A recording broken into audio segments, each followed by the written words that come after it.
আমি যদি নবীকে একটু ভালোবাসা দেখাইতে পারি হাসরের ময়দানের প্রমাণ স্বরূপ যে রাসূল এই যে আপনার ভালোবাসা নিয়ে আসছি, নবী আমার জন্য কি করবে ওইটাই বলতেছি একটু পরে। তার আগে চলেন বুখারী এবং মুসলিমের একটা হাদিস শোনাই। নবীজি একটা মরা খেজুর গাছে হেলান দিয়া খুতবা দিতেন। জোরে বলেন, খেজুর গাছটা জেতা না মরা? মরা। মরা খেজুর গাছে নবীজি হেলান দিয়া খুতবা দিতেন। এক মহিলা এসে বলল, ইয়া রাসূলুল্লাহ, ইয়া হাবিবাল্লাহ, আপনি যদি অনুমতি দেন আপনার জন্য কাঠের একটা মিম্বর বানায়া দিব। ওই যে মসজিদের ভিতরে দেখেন না 3 সিঁড়ির মিম্বর, এই 3 সিঁড়ির একটা মিম্বর বানায়া দিব। নবীজি অনুমতি দিলেন, 3 সিঁড়ির মিম্বর আনা হয়। এতদিন নবীজি মরা খেজুর গাছে হেলান দিয়া খুতবা দিয়েছিলেন। ওই মিম্বর যখন মসজিদে আনা হয়, নবীজি মরা খেজুর গাছ রাইখা মিম্বরে উঠা খুতবা দেওয়া আরম্ভ করে। এটা দেখা মরা খেজুর গাছ সহ্য করতে পারে নাই, আল্লাহর কাছে দোয়া করা আরম্ভ করছে, আল্লাহ তুমি আমার জবান খুইলা দাও। মুহাদ্দিসিনে কেরাম হাদিসের ব্যাখ্যায় লেখেন, মরা খেজুর গাছ আল্লাহর কাছে দোয়া করছে, আল্লাহ তুমি আমার জবান একটু খুইলা দাও। কিরে তুই তো মরা, তোর তো জবানই নাই। আবার দ্বিতীয় কথা হলো তুই মরা, তাহলে জবান খুলতে চাস কেন? মরা খেজুর গাছ বলে, ও মাওলা কারীম, এতদিন পর্যন্ত নবীজি আমার পিঠে হেলান দিয়া খুতবা দিয়েছিলেন, নিজেকে বড় গর্বিত মনে হয়েছে, নবীজির মায়ায় প্রেমে পড়ে গেছি। এখন নবীজি আমাকে রাইখা মিম্বরে ওইটা খুতবা দেওয়া আরম্ভ করছে, এটা আমার সহ্য হইতেছে না। আমি নবীজিরে এত ভালোবাসি, এত ভালোবাসি, এত ভালোবাসি। এটা যদি নবীজি একটু বুঝতো, নবীজি একটু যদি বুঝতে পারতেন, আমাকে রাইখা মিম্বরে কখনোই যাইতে পারতেন না। আল্লাহ তুমি আমার একটু জবান খুইলা দাও, আমি নবীর প্রতি আমার ভালোবাসাটা নবীজিকে বুঝাইতে চাই। নবীজির প্রতি আমার কত ভালোবাসা এটা আমি একটু বুঝাইতে চাই। আল্লাহ পাক রব্বুল আলামিন ওই মরা খেজুর গাছের জবান খুইলা দেয়। আল্লাহু আকবার।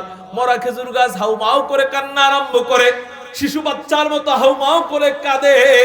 উপস্থিত সাহাবায়ে কেরাম সকলেই ওই মরা খেজুর গাছের কান্নার আওয়াজ শুনতে পায়। সাহাবায়ে কেরাম থমকে যায়, নবীজি খুতবা বন্ধ করে দেয়। হঠাৎ করে ওর দিকে তাকায়, তাকানোর পর দেখে আর কারো কান্নার আওয়াজ না, মরা খেজুর গাছের ভিতর থেকে কান্নার আওয়াজ পাওয়া যায়। নবীজি খুতবা বন্ধ কইরা মরা খেজুর গাছের কাছে যাইয়া মরা খেজুর গাছকে জড়াইয়া ধইরা মরা খেজুর গাছকে চুমু খায় আর বলে, এই খেজুর গাছ তুই কান্দিস না, আমি জানি তুই আমার মহাব্বতে কান্দতেছস, শুইনা রাখ, শুইনা রাখ। এই যে তুই আমার একটু মহাব্বত দেখাইলি, এই জন্য তোর লাভটা কি হইল জানোস নি? কি লাভ হইল? এই যে তুই আমার সামান্য মহাব্বত দেখাইলি, এই জন্য আমি নবী তোরে কথা দিলাম, আমি তোরে ফালায়া দিব না।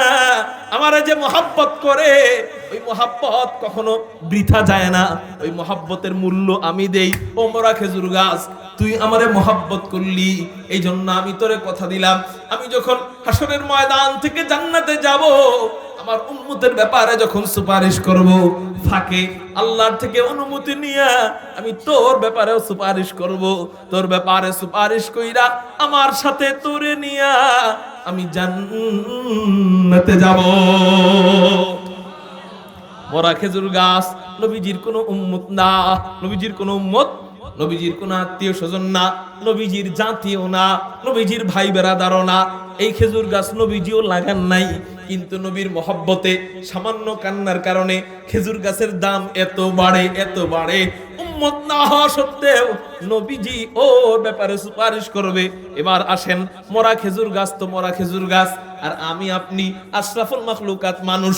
শুধু তাই না, শুধু তাই না, শ্রেষ্ঠ নবীর শ্রেষ্ঠ উম্মত আমরা। আমাদের উপরে কোনো উম্মত নাই, আমাদের উপরে কোনো উম্মত, আমাদের নবীর উপরে কোনো নবী নাই। এত বড় নবীর এত বড় উম্মত আমরা। আপনি একটু চিন্তা করেন, মরা খেজুর গাছ কয়েক সেকেন্ড নবীজির জন্য মোহাব্বত দেখাইলে ওরে নিয়া যদি নবী জান্নাতে যাইতে পারে, আমি আপনি নবীজির জন্য কয়েক সেকেন্ড মোহাব্বত দেখাই না। যারা মোহাব্বত দেখানো শুরু করে তারা তো মরণ পর্যন্ত মোহাব্বত দেখায়। যারা দাড়ি দেখা শুরু করে তারা তো মরণ পর্যন্ত দাড়ি দেখার নিয়তেই দাড়ি রাখে। যারা নামাজ পড়া শুরু করে তারা তো মরণ পর্যন্ত নামাজ পড়বে এই নিয়তেই নামাজ শুরু করে।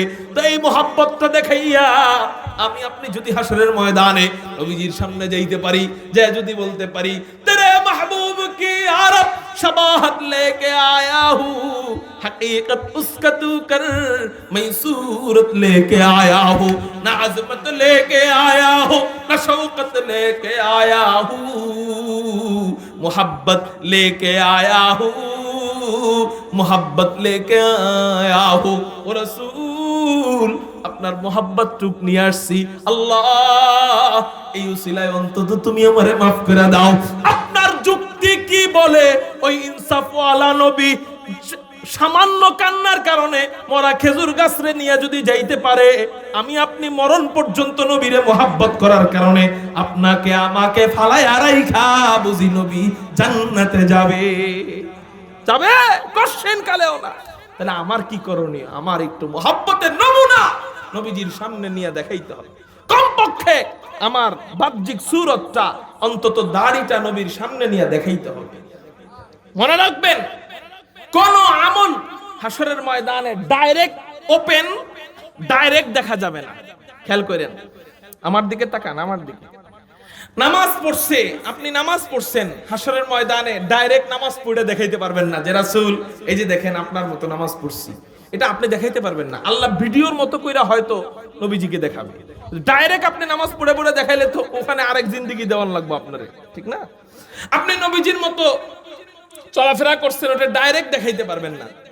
সমস্ত আমল নমুনা দেখানো হবে নবীজিকে, এই যে দেখেন আপনার মতো করছে, আপনার মতো করে নাই, নমুনা দেখানো হবে ভিডিওর মতো। কিন্তু একটা মাত্র আমল নমুনা দেখানো হবে না, একবারে ডাইরেক্ট দেখানো হবে। এই আমলটা হলো দাড়ি। এই আমলটা কি? একটা মাত্র আমল এটা। এই আমলটা কি? এটা কোনো নমুনা না, আপনারা দেখার সাথে সাথেই আপনার এই দাড়ি দেখা যাবে। সুবহানাল্লাহ। আপনার চেহারায় নবীজির নজর হওয়ার সাথে সাথেই এখানে এই টিকিট লাগানো থাকবে, এটা দেখতে পারবে নবীজি। যখন দেখবে যে আমার এই উম্মতের চেহারার সাথেই টিকিটটা লাগানো, উম্মতের টিকিট, উম্মতের লাইসেন্স লাগানো, নবী বলবে তোরে নিয়ে ভাবা যায়। আর নবী যার ব্যাপারে বলবে তোরে নিয়ে ভাবা যায়, বাস ও জান্নাতি। আর যার শুরুতেই এই ডাইরেক্ট আমলটা নাই, নবী কইব ডাইরেক্টটা নাই, শুরুটাই নাই, টিকিটই নাই, বাকি ডিকি বুঝে হয়ে গেছে, তোমারে নিয়ে একটু পরে ভাবি, সাইটে থাকো। যার ব্যাপারে নবী বলবেন যে তোমারে নিয়ে একটু পরে ভাববো, তার জান্নাতে যাইতে 12টা বাজে যাবে। বুঝতে পারছেন আমার কথাটা? এজন্য ভাই, কি হইছে দাড়ি রাখলি? আমরা দাড়ি রাখছি, আমগো কি মানুষে মাইয়া দেয় নাই? এই হুজুররা বেশি সুন্দরী বউ পায়, এটা বিশ্বাস না হইলে হুজুর গো বউ গো খোঁজ খবর আপনার মা বোন দিয়ে নিয়ে দেখেন। হুজুররা সুন্দরী বউ বেশি পায়। আপনার বউ পাইলেও, আপনি সুন্দরী বউ পাইলেও 1 বছর পরে চেহারা নানি হয়ে যায়। কি হয়ে যায়? এটা বাস্তব, এটা বাস্তব। আপনার বিবির চেহারা 1 বছরে যা হবে, আমাদের হুজুরদের বউদের চেহারা 10 বছরেও ততটা নষ্ট হবে না। আপনার বিবির চেহারা 1 বছরে যত না নষ্ট হবে। এর কারণ ওলামায়ে কেরাম কি বলে জানি না, কিন্তু আমার মনে হয় কি জানেন? আমার মনে হয় হলো, মানুষ ভালো দিকে নজর দিলে তার চেহারায় নূর বাড়ে, মানুষ খারাপ দিকে নজর দিলে তার চেহারায় নূর কমে। দাড়িওয়ালা চেহারা আমরা যদি নিয়ে থাকি, আমাদের এই দাড়িতে কি ঝুলে? ফেরেশতারা। আমাদের দিকে আমাদের এই ফেরেশতারা ঝুলে, এই দিকে আমাদের বিবিরা নজর করলে আমাদের বিবিদের চেহারার নূরও বাড়ে। আর দাড়ি কাটলে এই জায়গায় ফেরেশতা নাই, থাকে কি? শয়তান। রাগ করবেন না। তো শয়তানওয়ালা গালের দিকে বেশি বেশি সুন্দরী মহিলা আপনার বিবি, ওই বিবি আপনার চেহারার দিক বেশি বেশি তাকাইলে আপনার শয়তানওয়ালা গালের দিক বারবার তাকানোর কারণে তারও নূর কমে, 1 বছর পরে সে নানি দাদি হয়ে যায়। আর হুজুরদের বিবিরা 10 বছর যায়, তারপরেও বুড়ির কোনো ছাপ নাই, 20 বছর হয়ে যায়, বুড়ির কোনো ছাপ নাই, ভাঙে না। আর বুড়ো হয়ে গেল, বুড়ি হয়ে গেল ভালো লাগে কেন? কেন? বলে ভালো দিকে তাকাইছে তার স্বামী দাড়িওয়ালা যে, এই জন্য। এই জন্য ভাই, দাড়ি কাটবেন তো ঠকবেন, দাড়ি রাখবেন তো দুনিয়ায়ও জিতবেন, আখিরাতেও জিতবেন। এই জন্য আমরা একটা পাক্কা নিয়ত করি, এই ধারণা ভুল, এটা শয়তানের ধোঁকা যে দাড়ি রাখলে বউ পাওয়া যায় না, ভালো বউ পাওয়া যায় না, সুন্দরী বউ পাওয়া যায় না, এটা শয়তানের ধোঁকা। বরঞ্চ দাড়িওয়ালাদেরই ডিভোর্স কম হয়, দাড়িওয়ালাদেরই তালাক কম হয়, দাড়িওয়ালাদের ঘরের ভিতরে শান্তি বেশি, দাড়িওয়ালাদের বিবিরাই সুন্দরী বেশি হয়, দাড়িওয়ালারাই সমাজে সম্মান বেশি পায়।